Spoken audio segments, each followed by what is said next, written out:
Whispers still drift through the empty halls. Candles flicker where no hands remain to light them, and in the shadows of ruined towers, unseen eyes still watch. Across Europe, the castles that once symbolized power and faith have become tombs of memory, where fear, betrayal, and blood have soaked the stones. These are the haunted castles of the Middle Ages, where walls remember what history tried to forget. Long before they were haunted, castles were fortresses of faith and dominance. Every arch and corridor echoed with ambition, prayers, and the cries of war. But where kings rose, so too did curses. When betrayal ended dynasties, when plague emptied chambers, when executions silenced voices, something stayed behind. Many medieval chroniclers believed stone could remember pain.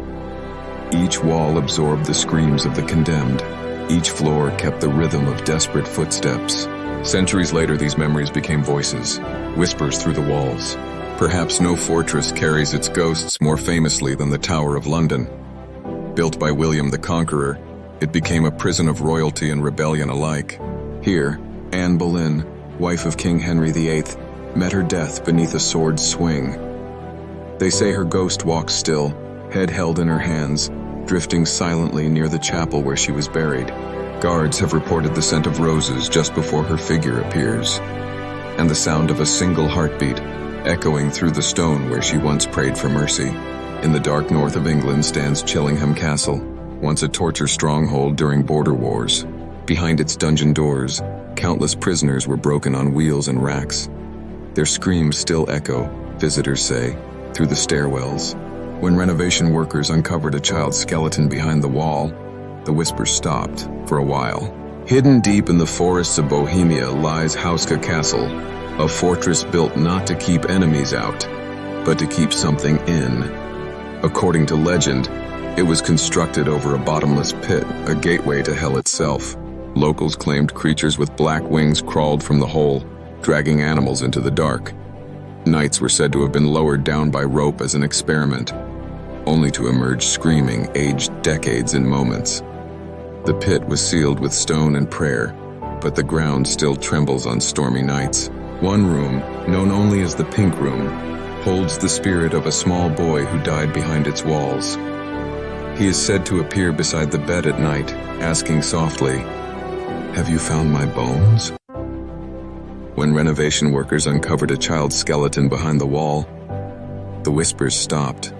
For a while, few places in Europe rival Leap Castle for sheer darkness. Built by the O'Carroll clan, it became a stage for fratricide and ritual murder. The chapel, now called the Bloody Chapel, earned its name when a priest was slain by his own brother during Mass. Visitors speak of chanting from the empty hall and a presence that breathes cold on their necks. But Leap hides something older, a creature called the Elemental, a foul, shadow-shaped spirit, half human, half rot. It appears with the stench of decay and sulfur, its red eyes gleaming in the dark. In the Austrian Alps stands Moosham Castle, infamous as the Witch Castle. During the 17th century, it became the center of brutal witch trials. Hundreds were tortured and executed here, men, women, even children accused of consorting with demons. Visitors report the smell of burnt flesh near the dungeons and heavy chains that rattle in empty air. Locals whisper that the souls of the accused still cry out for mercy, especially on winter nights when the snow muffles all other sounds. In the Loire Valley stands Chateau de Brissac, known as the tallest castle in France. Its grand halls hide the tragedy of Charlotte de Brézé, murdered by her husband after being caught in adultery. Her ghost appears as the Green Lady, her decaying face half beautiful, half rotted. She wanders the tower, sobbing softly, the scent of jasmine and rot following her. Even today, guests report hearing her crying in the early morning, just before dawn. Scholars believe it's tied to ancient druidic curses, older than Christianity itself. Phantom drummers are said to appear before times of war, headless, their drums beating an omen of death. Tunnels beneath the castle lead into the city's underbelly. High on its volcanic rock, Edinburgh Castle watches over the city like a silent sentinel. But even this fortress of kings hides restless dead, and workers who ventured too deep told of screams beneath the rock, where prisoners once wasted away in damp pits. Tourists still speak of hands brushing against theirs in the dark, though no one stands beside them. High in the Carpathian Mountains sits Bran Castle, forever tied to the legend of Vlad Dracula. Though history blurs truth and tale, the fear is real. Locals speak of strange lights in the towers and figures walking the battlements at midnight. The air itself seems heavy, charged with centuries of superstition. Many who visit claim to feel watched, as if the walls themselves breathe. Locals speak of strange lights in the towers and figures walking the battlements at midnight of that castle of Vlad.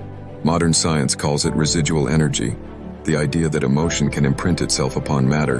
But in the medieval mind, there was no difference between memory and curse. Stone, after all, is eternal, and so are the echoes within it. Even now, centuries later, when the tourists leave and the torches dim, you can still hear them, faintly. A sigh behind a curtain, a whisper down an empty corridor, a name spoken in a language long dead.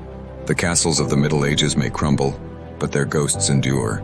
Each stone remembers, and sometimes, when the night grows quiet enough, it remembers you. And perhaps they do, for even if Dracula never lived here, his myth did. And myths, like ghosts, refuse to die. Every castle tells the same story: life built on suffering, walls raised by slaves, feasts above dungeons, prayers spoken over screams. In those contradictions, fear was born, and fear is the truest haunting of all.